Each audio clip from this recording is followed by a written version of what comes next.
to find out about the truth of J6. We have J6ers here. There are 4 J6ers who died that day, who will never be able to speak again or advocate for J6. And their names are Ashley Babbitt, Roseanne Boylan, Kevin Greason, and Benjamin Phillips. Those 4 were Trump supporters killed that day. There's also Matthew Perna, who represents all the J6ers who killed themselves because they couldn't withstand the persecution the government hammered on them. So somehow I got in touch with Glenn. Somebody said, hey, I was at a protest, I met this guy. Looked him up, called him, talked to him. Met him with this other organizer friend at a casino in Tenino. And we just had coffee. Then I had him lead a group of 5 people getting organized at a house in Ferncrest, Washington. Then the FBI knocked on my door, talked to my wife, and called me before I was arrested. And I was like, I need an attorney, and I don't want a liberal attorney.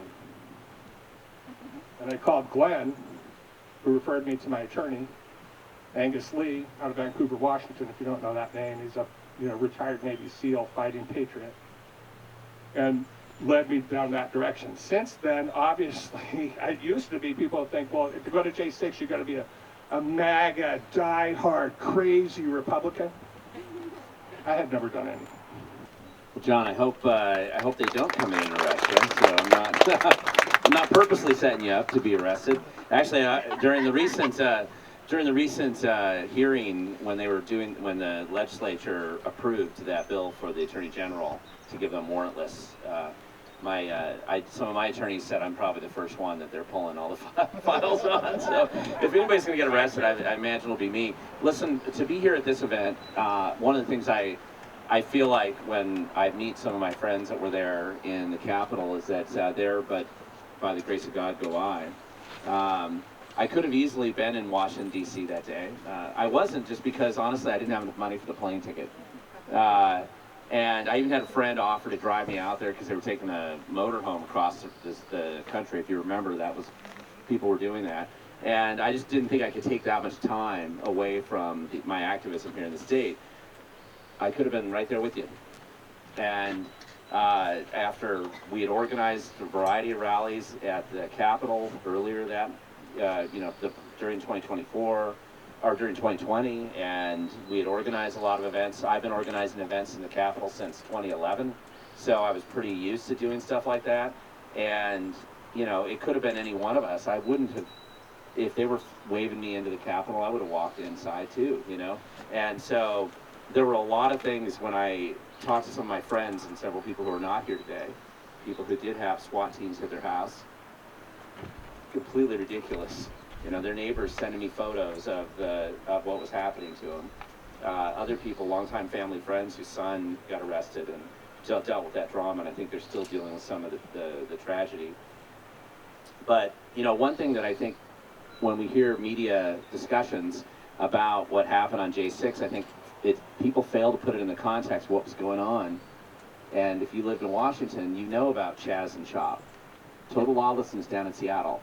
If you drove up there like I did and filmed just the complete riots as they were breaking all the windows down, burning cars, assaulting people, shoplifting, and with zero consequences. Attorney General Bob Ferguson, who's now our governor, did absolutely nothing and prosecuted nobody. Nobody, not a single person in the state ever got prosecuted for anything that happened. No matter how much violent, even when people died, other than they finally had some justice for some of the young, ironically, BLM protests, right? But who died at Chaz and Chop? It was young black men.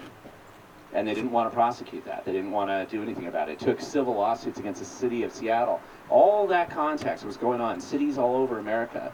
And normal people felt like they could go and protest in D.C. There's no way that anybody went there thinking that they were going to get arrested that day for protesting in Washington, D.C. Why would you ever think that?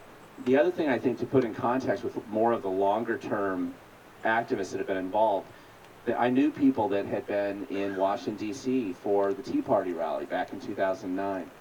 If you remember that was one of the largest rallies that's ever been held in Washington, D.C. history.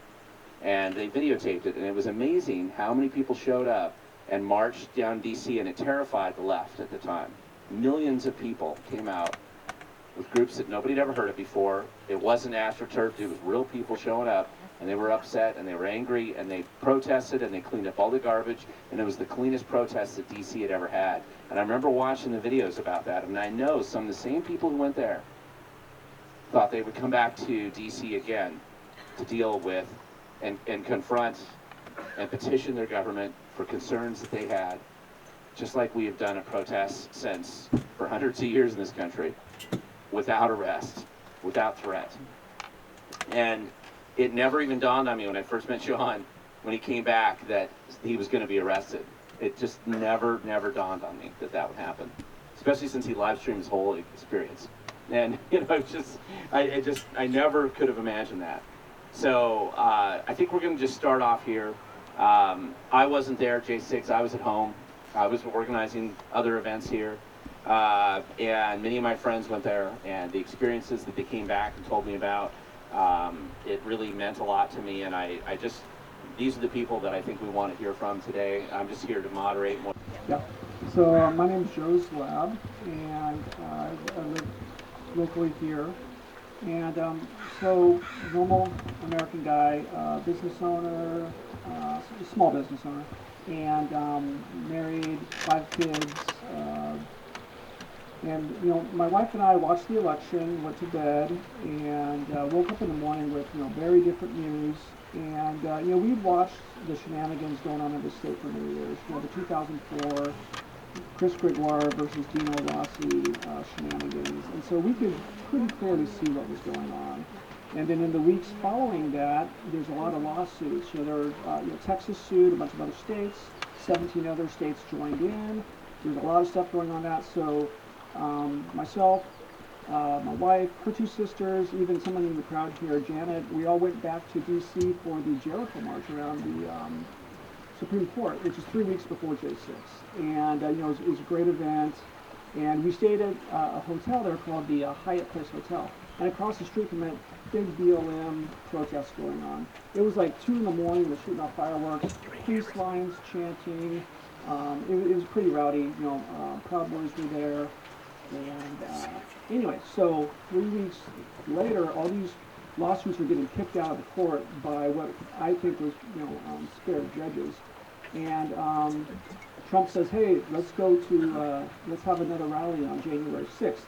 About 100 congressmen had said that they're going to debate some of these more questionable states in the certification process that day on January 6th. So there was going to be a big debate that day. And Trump said, hey, come make some noise, put some spine in these politicians back, and I'm going to do that. So I asked my wife if she wanted to go, I asked one of my kids if they wanted to go. Different reasons, my wife couldn't go back again, but I had no idea it was going to turn into what it was going to turn into. To be perfectly honest, I might have run the other direction if I didn't know what was going to happen. So go out there. It was a great day. We're all having fun. A lot of grandparents and grandkids were at that event. Trump had a big rally there. We all marched down to the Capitol building afterwards, where they told us to go peacefully.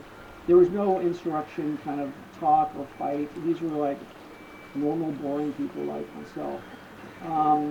We get there, and all the barriers had been down. We didn't even know there were barriers around the Capitol building. But I circle it a couple times and see that huge crowd there. I had videos. I took 98 pictures and videos that day. People were singing the anthem. It was like a beehive, just like the pictures you see. But I didn't personally see fighting or anything like that. Again, I would have gone the other direction if I saw fighting. I circled it. There was a door where, there were actually a lot of doors where people were going in and out. There was one where there were 3 guards there kind of waving and shucking and jiving with people. I got a video of that. Actually, I wanted to show that to my judge later on, and my attorney said, do not show that to them. They don't want to see that. So anyway, I go in there for 13 minutes, 12 minutes, 13 minutes.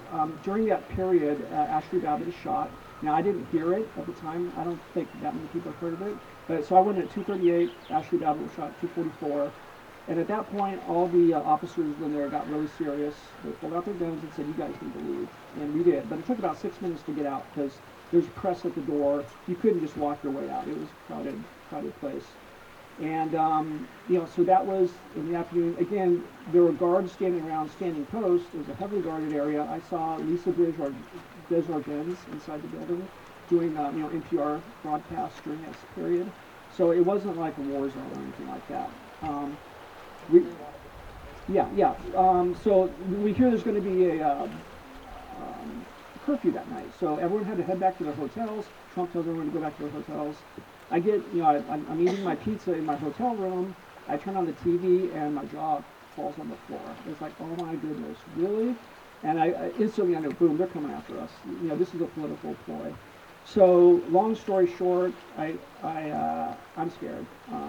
Fly home. It was actually the next day was my birthday. That was one of the reasons I was out there. I wanted to see Trump for probably the last time. We're going to make some protests to try to push back this corruption that we knew was going on. And it was my birthday trip. So fly back, kind of slink, through the airport. Everyone's kind of quiet. We get a call from the FBI, a couple weeks later. One of our neighbors, our kids grew up with, had called the FBI on me. And 4 months, they watched our house for 4 months with cameras. We live a very boring life. They ended up swatting our house. They grabbed me, they shut down the whole street where I work up in Everett. Shut down the whole street to grab me, put me in leg irons, took me down to Seattle courthouse. And then about 13 or so cars went down to where we live in Lake Forest Park, raided our house where my wife with all our kids doing homeschooling were, guns out. It's a pretty traumatic situation for my kids. We get put on a no-fly list, and so when we do fly, we can't fly. It's the 4 S's, where they basically put you through the ringer. They do swabs, rip apart your stuff. Takes you 2 to 3 hours just to get on the plane. And so anyway, it was basically we're in pre. So they let me out after a day in the can after I'm arraigned, and then from there for another year, it's basically political pretrial probation where you're doing drug testing, they're watching you, you can't have weapons in the house, you have a probation officer that you got to check in with, all that kind of stuff. Legal wrangling, a lot of money spent on lawyers. Finally, I get sentenced. They wanted to put me in jail. I had spent a lot of money on lawyers to where I didn't actually go back to jail. I had 200 hours of public service, $5,200 in fines, which was very small compared to the legal fees we paid. Travel restrictions, more probation, more checking in every month with people. And then finally we got about a couple days before probation was over, we were back in D.C. for the inauguration. And in fact, again, I was back there with Janet. She's in the back there. And we were on a train, and the pardon came through. And basically the whole train just erupted. People were happy. And, they found out that I was a J6er, so they came over, wanted to take selfies. And it was fun. It was traumatic. I wouldn't have signed up for this, obviously. So anyway, that's my story. This topic needs some peace for those of us who were there. Even for people like JoAnn and I who didn't get arrested, we still lived in a bit of terror for years, wondering when the knock was going to come at our door or something. So thank you for hosting. The water running in the background is just like this soothing, pretty amazing.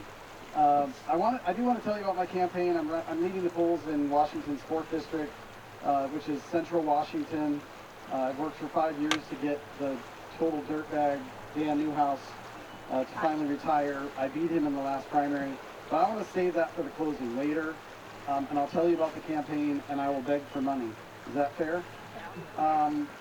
I also really want to tell you why I'm here, and so please don't let me forget to do that. But first, I think I should just tell you what happened, my experience. And I want to tell you, for starters, I'm very appreciative for everyone who's here, because you are being gaslit like nothing before. The media has done nothing but lie about this for years, and somehow, even though you guys weren't there, it reminds me in the Bible where Jesus tells the disciples, like, yeah, you guys are great, but you got to see me in person. The people who are really going to do amazing things are those who believe that never got to see me.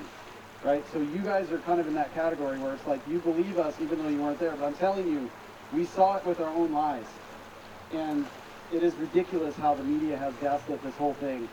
And so I'll just tell you, so I arrived on January 4th, and I've been to DC probably 70 plus times in the last 20 years. Used to do a lot of citizens lobbies. I'm a business guy. I'm not a political guy. I kind of got into this in 2015, 2016. I did videos here in Washington State encouraging people with 5 reasons why we need to elect Donald Trump. So I think that got me on some lists already.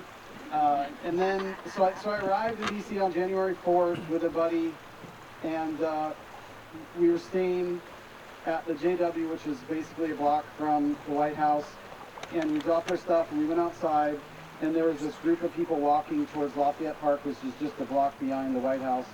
And at the time, Lafayette Park was taken over by BLM.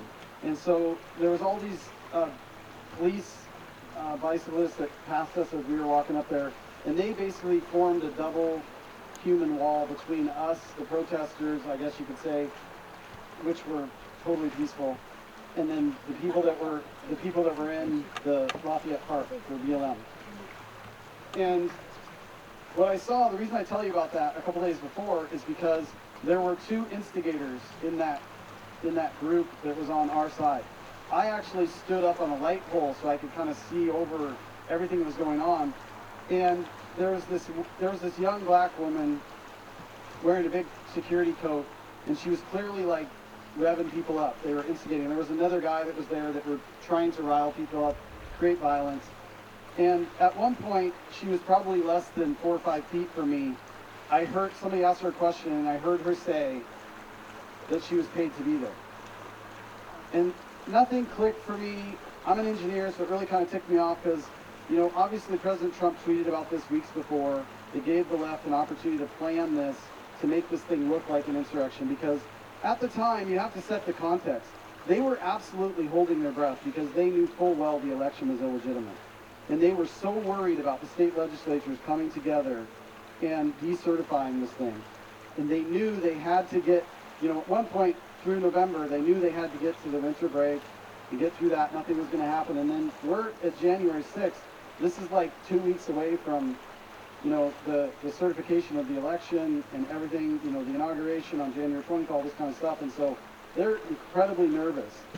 So the morning of January 6th, I love the JW Marriott because it looks over Freedom Plaza on Pennsylvania Avenue. There was just like mobs of people. I couldn't believe the amount of people, you know, that were there. It was amazing. So it was also freezing. It was like so cold, it was ridiculous. So we walked over to the Ellipse, which is a 50-acre park, sort of between the National Monument and the White House. And we actually walked through it the night before, and they were setting up sound. And somewhere, I think it was some people we talked to the night before, they said that there was a permit for 30,000 people. And that's what they were setting up sound for. We ended up walking out the next morning, and we stood on Constitution Avenue, which is kind of between the National Monument and the Ellipse. There was millions of people there. It was crazy. It was absolutely crazy. And to define what the environment was like, I would say it was sort of a combination of a rodeo and a NASCAR race. Seriously, like it was a very patriotic crowd. And the people that were right next to us was an older gentleman in a wheelchair. He had to be 130, 140 years old. And his daughter was with him. And I mean, that tells you kind of the nature of the crowd. This is not a violent crowd. This is a very patriotic crowd. And the fact that it was freezing cold, and the production was at least an hour behind. And it was very difficult to hear, because we were on Constitution Avenue, hundreds of yards from the stage, and we couldn't hear very well. We were literally straining to hear. So the lady wanted to get her dad out of there, and so my buddy and I offered to kind of clear a pathway to get out of there. This was while President Trump was speaking. We couldn't hear him anyway, so what was the difference? Which kind of goes into this narrative around, you know, why, you know, did Trump say to go and, you know, attack the Capitol or something? First of all, even if he did, which he didn't, we couldn't hear him anyways, you know, so what's the point? So anyway, we're only, you know, a few minutes walk from our hotel. So we walked back to the hotel. My guess is Trump was probably still speaking when we walked into our hotel. We were going to drop a backpack, and we were going to, you know, wait a little bit, and then we were going to go down to the Capitol. I walked in the room. I don't remember whether the TV was on or whether we turned it on, but you guys know how it is in the hotel. It's always news, right? It was CNN, and they were already talking about an insurrection at the Capitol, and I was like, instantly, I remembered the night of the 4th, the gal said she was paid to be there. I was like flaming, as probably close to as mad as I've ever been in that moment. I told my buddy, we have to go to the Capitol now. And so we went out, we started walking down Pennsylvania Avenue. I went live on Facebook. It was probably as animated as I've ever been.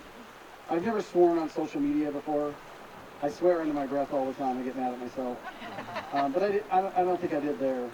I ended up having to delete the video because my buddy is a captain for Alaska Airlines, and we were afraid he was going to get fired. So, we went to the Capitol. We saw everything happening. Obviously, we didn't go in the building. I ended up standing next to a gal that works for Nancy Pelosi. And I was talking to her, and she told me that they were told not to come to work that day. They were supposed to work from home. And she had walked over there with her boyfriend, and so it was an interesting experience there. No violence. There was just not any violence. So anyway, it was a very interesting perspective. I went back a few months later. You guys remember when Matt Gaetz and MTG and I think Louis Gohmert went to the DC Gulag jail, and they tried to get in to kind of see what was going on. MTG did end up getting in there, but I went the next week. I was back in DC, and we went to shoot a video, and we got so harassed. Got the guards from we were on the sidewalks, very legal. The guards from the jail tried to kick us out. We said, well, you probably should call the DC police because we're legal to be here. Of course, the DC police came and pulled them to pound sand. So we shot the video. While we were shooting the video, a guy named Carl Dresch, who had been in that DC Gulag for 6 months in solitary confinement most of that time, was pasty white, was not allowed to shave or get a haircut, do anything because he refused the jab. And he came out, and while we were shooting the video, much like this setup, and it was a teleprompted deal, and he walked up and he was literally in tears because of what we were talking about. And so I ended up interviewing him live. And that video went viral. We had millions of views in just a few days. It was a very hot time for that. Today, eventually that video got a shadow banned and the views started going down. And today you can still find the video on YouTube if you look for it, but it only has I think last I looked it was down to 220,000 views. It had tens of millions of views. It was crazy. But they shadow banned that. So that's kind of an overview of my story, but let me tell you why I'm here today. And I'll make this brief. Because our country is based on the Bible, for starters. The foundation of our republic is based on biblical principles. Our Bill of Rights, which make up the first 10 amendments to our Constitution, are quite interesting when you evaluate them. About half of them have to do with the treatment of prisoners. You have to ask yourself, why would our framers be so concerned about the treatment of prisoners? I'll make sure that you understand, I did not say the treatment of criminals. I said the treatment of prisoners. So why was it that our framers were so concerned about the treatment of prisoners? You can read especially the 5th, 6th, 7th, 8th Amendments, all directly tied to the treatment of prisoners. It's because our framers understood that tyrannical leaders, when they can't win, they will imprison you. And they will falsely accuse you. And they will do things that are completely unjust. And that's the reason why the majority of our Bill of Rights have to do with the unjust treatment of prisoners. And they give us rights within that process. And I want you to understand that. That is the reason why I'm here today. That is the reason why I'm fighting for this. The truth absolutely has to come out. This is probably one of the most affrontive, ridiculous, unconstitutional acts that has ever happened in the history of our country.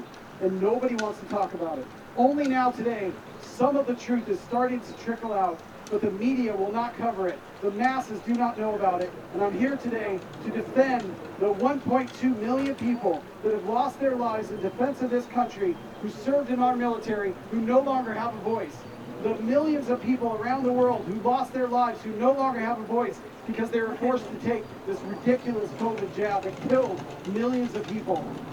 Because of the people that were in DC on January 6th who are no longer with us because they took their lives because they could not handle the stress of the treatment that was put upon all of us who were in D.C. simply exercising our constitutional rights. Those are the reasons why I'm here today, and I'm very appreciative for all of you being here today, and especially for the people sitting up here who have openly endured this tyranny. Thank you, and God bless you. Election integrity was clearly the foundational element that was top of mind with everybody there. And if you come from Washington State, obviously you already mentioned the 2004 Gregoire race has already been brought up once. And I know I did a lot of work on election integrity myself.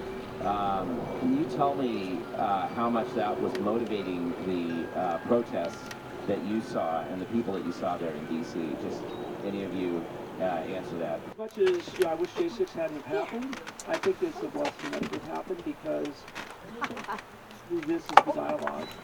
This is what's going on. The country needs to talk. And I think good people on both sides of the aisle don't want to look at it and are having to look at it finally. And I want to be optimistic about it that we're going to clean it up. But it's too ugly just to have an easy solution because I think there's dirty hands on both sides, and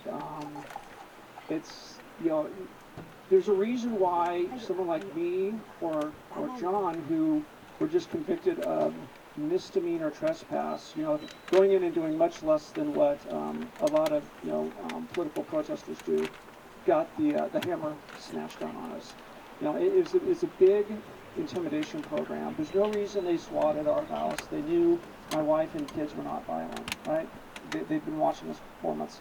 There's a reason why this gaslighting happened. And even when you try to, YouTube or Google what went down that day today, there's still very little good information out there. It's garbage. It's massive gaslighting, and the conversation is just now getting started. And what are we, 6 years into this thing almost? But it's an ugly conversation that needs to happen. So that's my point. Okay, I'll be brief. I'm sitting at the table across from our adversaries telling them what we want, because obviously the election was illegitimate. Number one, I want them to admit the election was illegitimate. Number two, I want them to fix the election system. Let us fix the election system so that every single voter in this country can believe that we have elections with integrity. Number three, I want everything that Joe Obama did delegitimized, starting with Supreme Court picks that should be removed and should be selected by our party.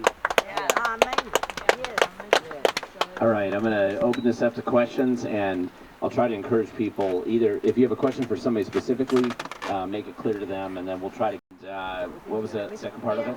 What did you observe? Oh, what did you observe when you were inside? So, yep. Real briefly, I went in for about 15 minutes, over 15 minutes, and not too unlike what John described.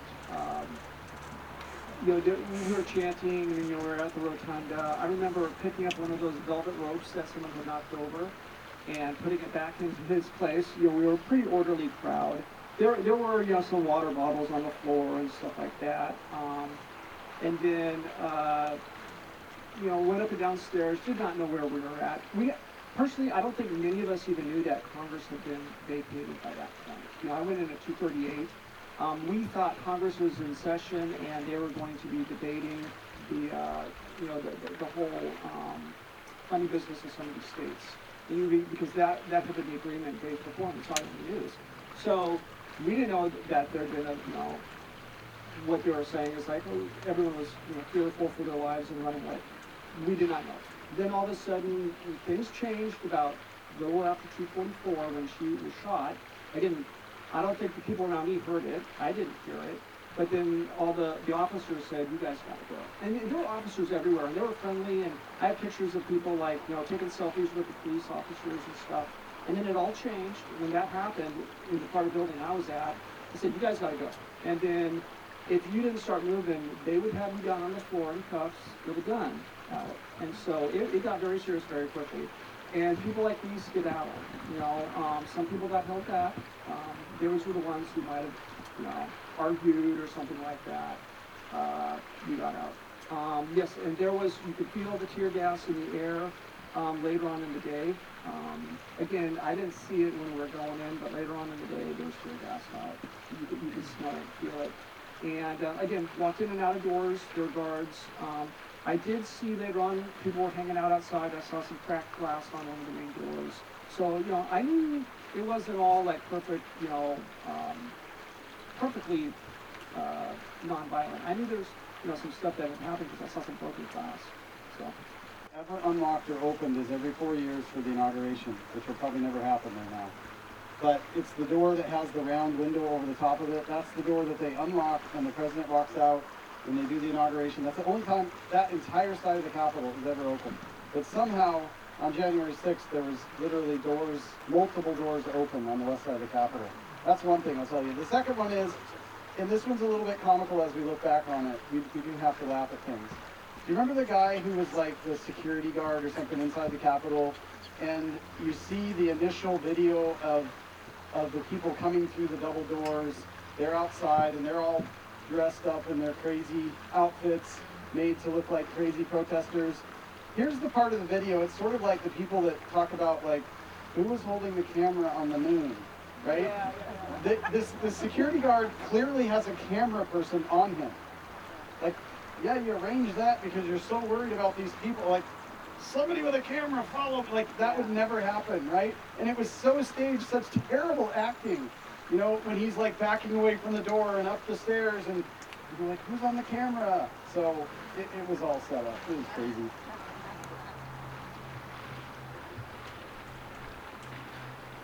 Next question over here. I saw your hand. It's just that it feels like cheating because I mean, the Democrats have set it up in a way that it actually is cheating, but it's not breaking the rules. So I would like you to amplify that it is about collecting ballots, and for us who know that that's really what's needed, to don't give a damn about the rules or the integrity of it, because they have made it possible for us to do that and to go ahead and do the ballot harvesting.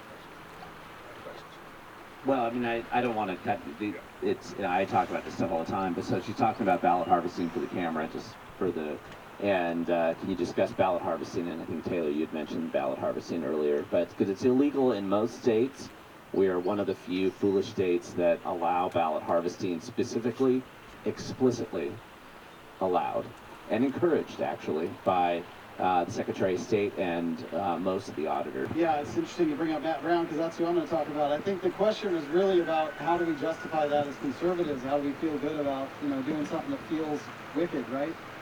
And this is from Matt Brown. Matt Brown is the political director for Washington Republican Party. He's also the chair of the Yakima County Republican Party. And this is what Matt Brown says, and you guys can remember this. It's very easy. He said this: when you get better at their cheating, they will change the rules. So if you want them to change the rules, then you have to get better at ballot harvesting. So let that be it's legal. It doesn't mean it's ethical or it's right, but it's legal. And if we're not willing to use those rules against them, then nothing's ever going to change, and they're going to continue to try to demolish it. All right, anybody else have? How important the midterms are, and do you feel like something's being set up in the way the January 6th was, or something like that coming up in this? And I'm going to repeat that. So the question for those of you who probably couldn't hear back there is talk about how important, and I'm paraphrase for you here, the 2024 elections are, and with a lot of different narratives and misinformation, is it possible that there's another setup in the works to create a similar situation, and could you address that? First of all, don't ever doubt President Trump. You guys haven't seen everything that he's gone through over the years. I'll just tell you for myself, the attacks and the targeting for me has cost my wife and I $1.3 million. That's not the campaign stuff.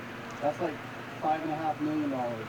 Just targeting, just defending ourselves against state agencies, against the IRS, against all these agencies coming after us. Do not doubt President Trump. That guy is fighting for us with everything that is in him. And everything that he has been through, he's still on point fighting for us. And so I just think we're foolish to doubt that. In terms of the 26th election, I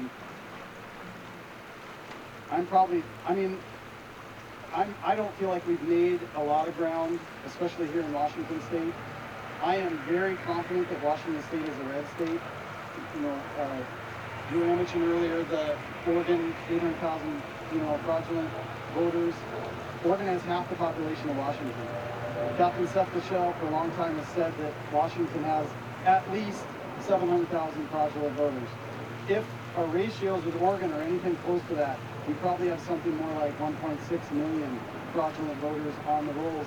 We're losing statewide races by 400, 500,000 votes. So that tells you kind of where our state's at. So, but we ought to have hope. Every single step forward, we just never know what's going to happen. And we got to be active and do everything we can to make sure that, we're exposing the fraud and, putting ourselves out there to make sure that, we can stop the bad things that are happening. Sometimes people ask me, it's like, you're one of 435, you get elected to Congress, what are you going to do? I'll tell you, the number one thing I'm going to do is prevent some dirtbag from getting in this seat.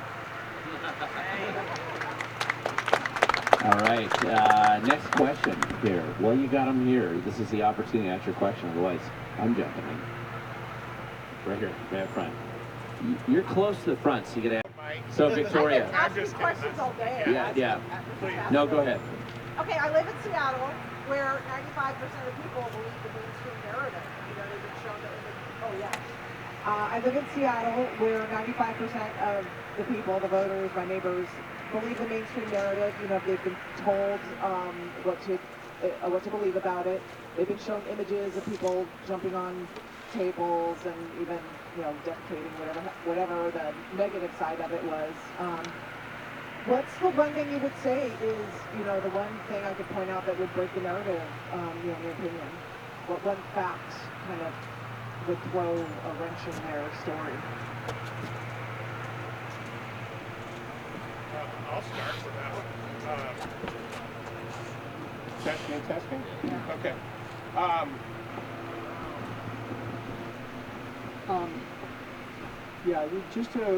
A couple of things I wanted to say to you. So one was to kind of corroborate the no calendar protest. So when I was talking earlier, I mentioned that I stayed at the same hotel twice, 3 weeks earlier, and then later at the J6 thing.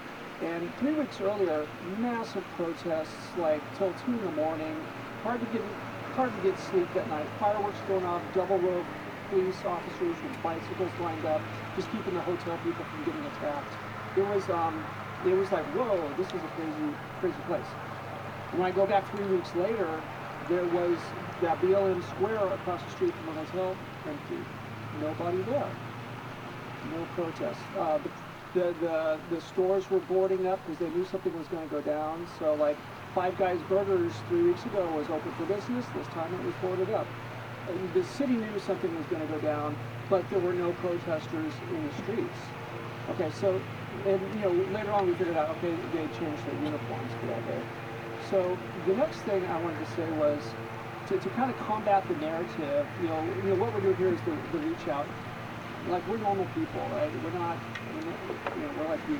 And so I think the more that we can just get out there and say, hey, I know somebody that was there, and this family went through the ringer, but he's a normal guy. He's not like a criminal.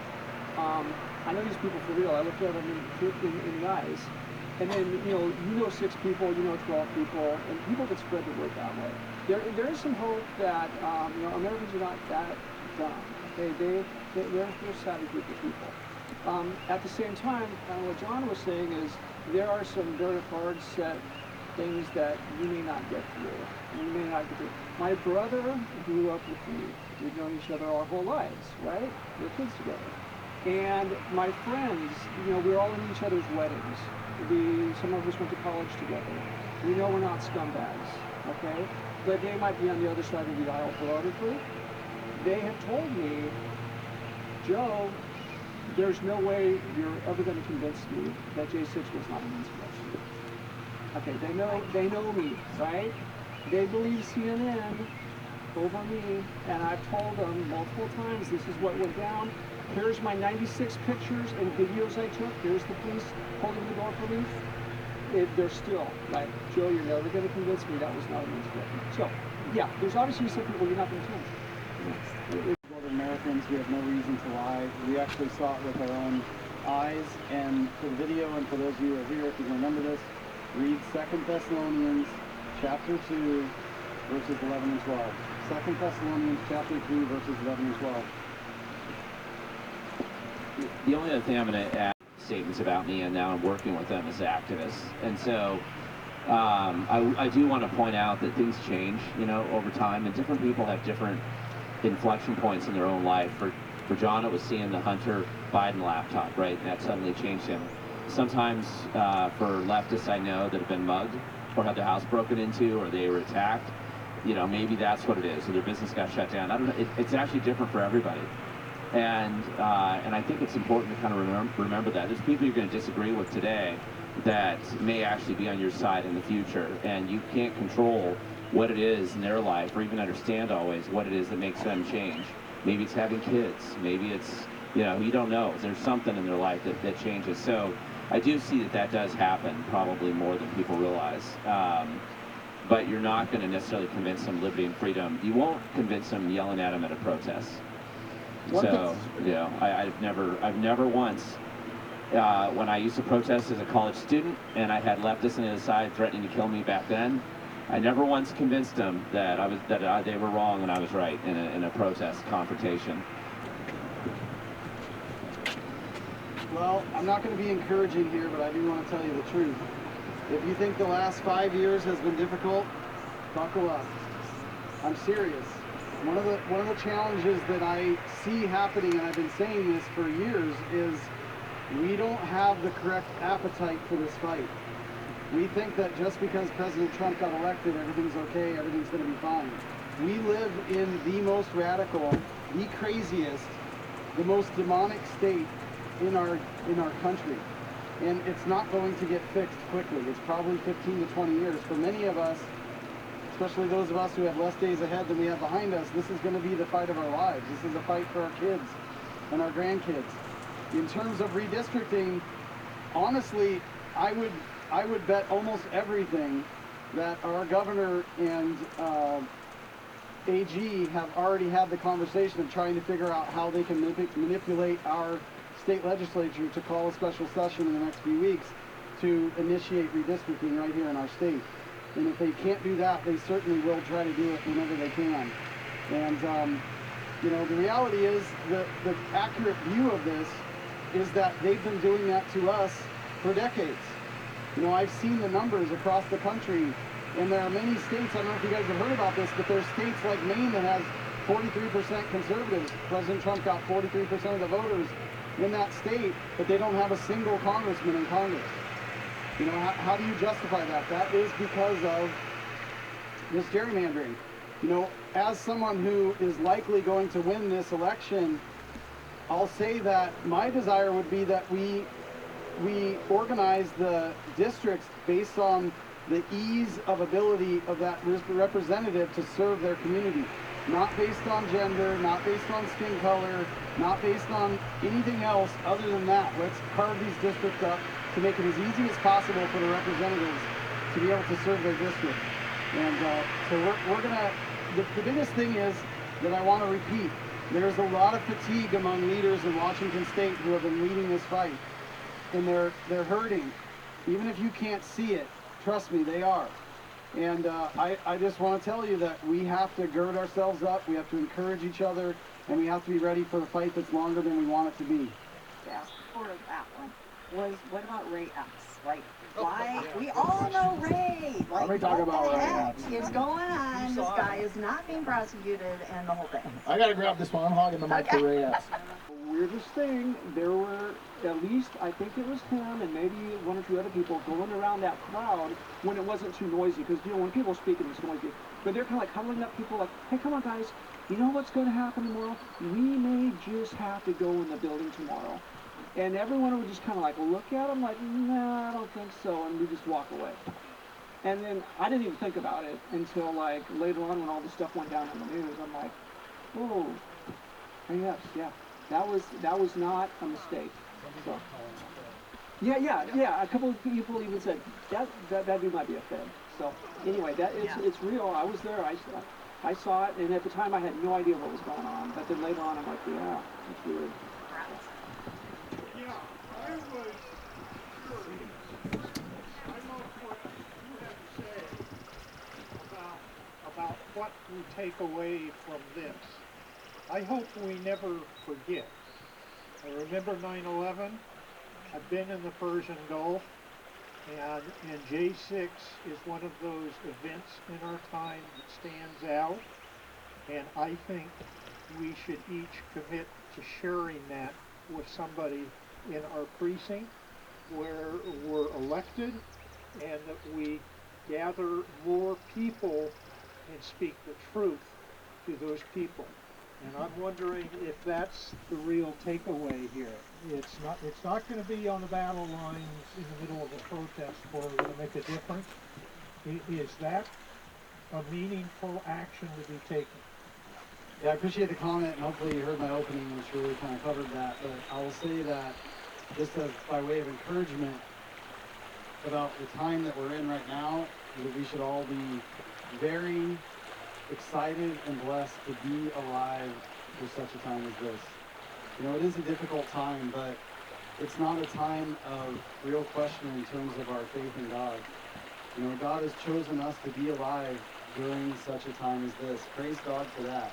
You know, and He's given us our faith and Himself in us to be able to endure this, which in the grand scheme of things, it doesn't really matter, you know? So I would just encourage you to be joyful every day, being alive today, to be able to see, to be able to witness, just like those of us who were in DC on January 6th got to witness it with our own eyes. As the course of history unfolds, we are the ones who get to witness what's going on today. God is moving in the world today. And for those people here who don't believe in God, then I'm happy to talk to you. But we should be very excited to be alive today. And my favorite book of the Bible, I have some hats in there. It says on the right side of the hat, favorite book of the Bible is the book of James, which can be summarized in 3 words: pray and act. Her first birthday, so we're quite smitten with that. And I love this country. I'm a veteran, and I have been in this fight for 5 years. I ran in 22, didn't make it through the primary, had no idea what I was doing. Ran again in 24, got President Trump's endorsement, won the primary against Dan Newhouse, the incumbent in Central Washington. Unfortunately, we have this stupid thing called the jungle system, which forced me to face Dan Newhouse in the general. So Republican on Republican. Of course, who are the Democrats going to vote for? So he got the majority of his votes came from Democrats. He needed a handful of Republicans. Of course, there's enough TDS Republicans to be able to support him. He just barely won the general. My pressure on him got him to retire. So he's not running this cycle. There are 11 people in the race. There is only one person in the race that has a shot to win, and there's only one person who's been in this race ever since Dan Newhouse voted to impeach the best president of our lives, and it's me. I'm running against 2 people in the race who I call squishy politicians, okay? I'm tired of the go along to get along, resume building politicians in this state that are trying to get into these positions so that they can further themselves instead of our agenda. I'm an engineer, a business guy, built a great business. I've had a great life. There's honestly nothing else on my resume. There's no more space. I've had an amazing life. The American dream has been very good to me.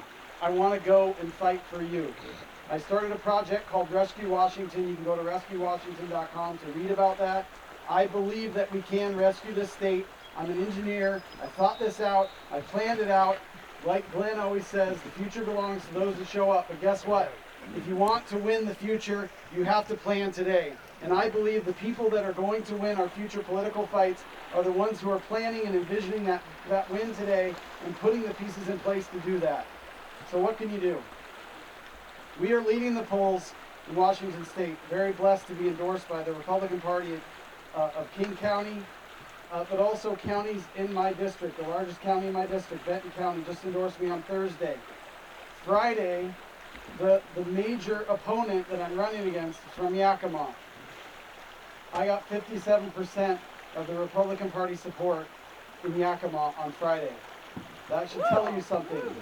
Their support was so limited that they could not even get a motion to endorse.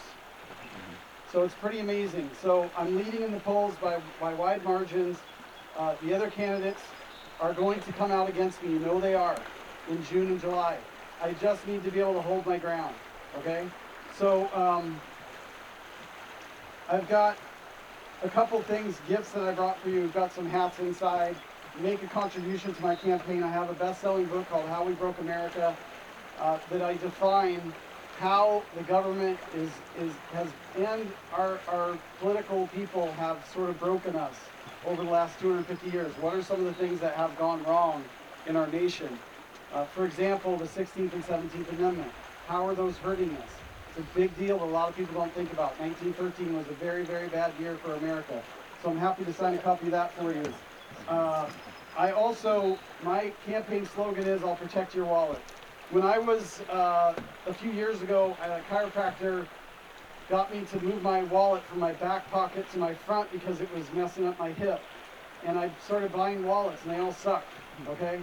They're just terrible. I had 5 of them, so I finally designed a wallet. Again, I'm an engineer, right? So Italian leather, soft.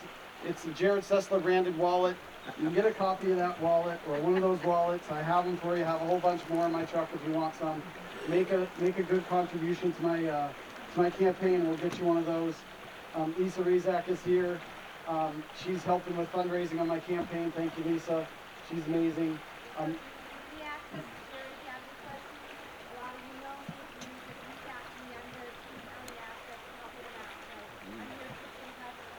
Yeah, let me just close with this. Yeah, we have 10 congressional districts, 10 congressmen in Washington State, right? Not right now, 8 of those are held by Democrats. The 4th is Central Washington. The 5th is up against Idaho. That's Michael Baumgartner. It's very similar to Kathy McMorris Rogers in terms of his voting record so far in his history. I am the sole strong voice that will fight for us and will defend us. We need a voice in this state to rescue our state. We need somebody that is going to stand in the gap and is going to be that voice. I have no hesitation, as you have witnessed tonight, to speak the truth, and I will do it for you, and I appreciate your help for my campaign. Thank you very much. So, very quickly, I know the day's getting long. I think this has just been a great discussion, and I just had a couple of quick thoughts on closing out. One was obviously voter integrity. January 6th is not over. It's front and center of the national dialogue right now. I think we need to be calling our representatives, putting pressure wherever we can. Maybe our representatives might be a lost cause at the moment in our area of the state, but we can still put pressure on people in other states. Number 2, we need to be the adults in the room. So we play by the rules. We don't break the rules. I know, coming from a J6 person, right? But I became very good friends with my parole officers. I thanked them when they were done. I said, I know you didn't sign up for this kind of baloney of being, running political prisoners. They're used to running drug runners and stuff like that. So, I was thankful, I was respectful, we got along.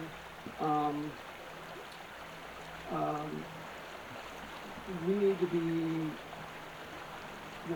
my family drew closer to God, and we were either going to pull together or fly apart. We pulled together. I learned compassion from this thing. I had 200 hours of community service that the judge gave me. And, the first, I was picking up trash out on the streets from the homeless people up in Everett. And the first 100 hours, I was pissed, and I was kind of hating on everyone around me. Not verbally, but in the back of my brain, I was resentful. And then it kind of dawned on me, like, hey, these people's lives, these are real people. There's a lot of pain out there. And so I learned compassion for my fellow man.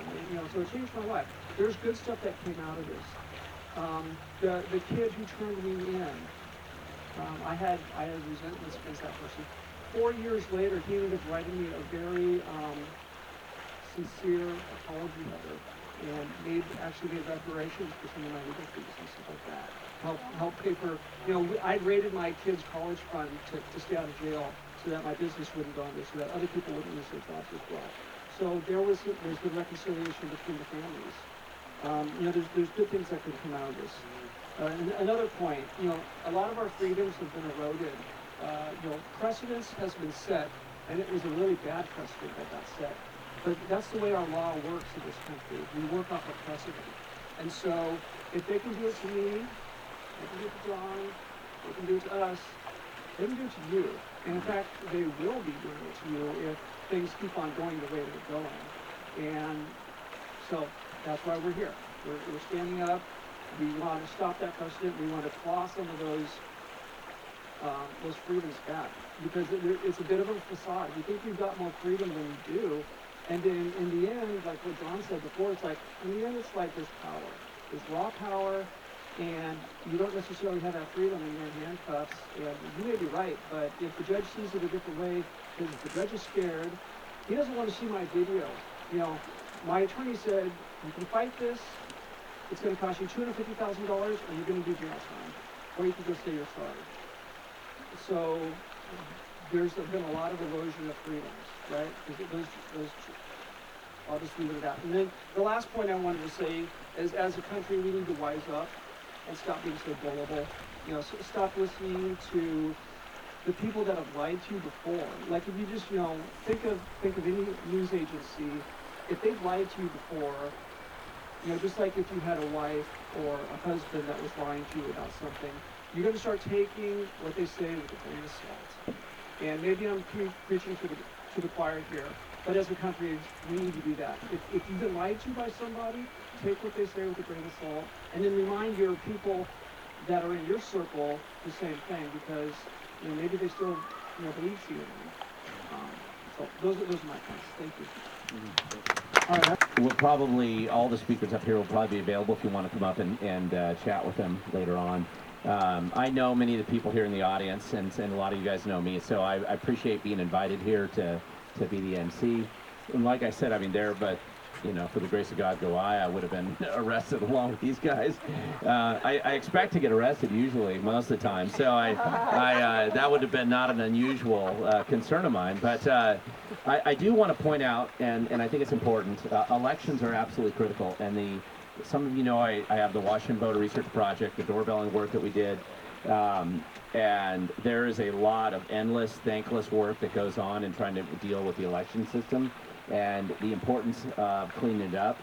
And J6 was not the first event that's been around elections in our country. If any of you have ever gone back and say the Colfax, they called the Colfax Massacre in the Reconstruction South, where a lot of Republicans were killed trying to get access to the ballots. So this has happened before in our country. It is important and generational to fix it.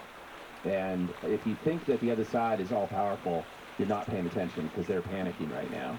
Power, money, and control requires money, and it requires them to have control, and they feel like they're losing all of that right now. So you're going to see crazy stuff sometimes come out, but that's not the time to hide. That's the time to stand up and confront. So thank you guys so much, and John, thank you for helping get this thing organized, and feel free to come up and chat with these guys. And like I said, close all my videos. The future belongs to those who show up, and I should have said regularly, but it's just you got to stick with it. Thank you guys so much. Yeah, bye.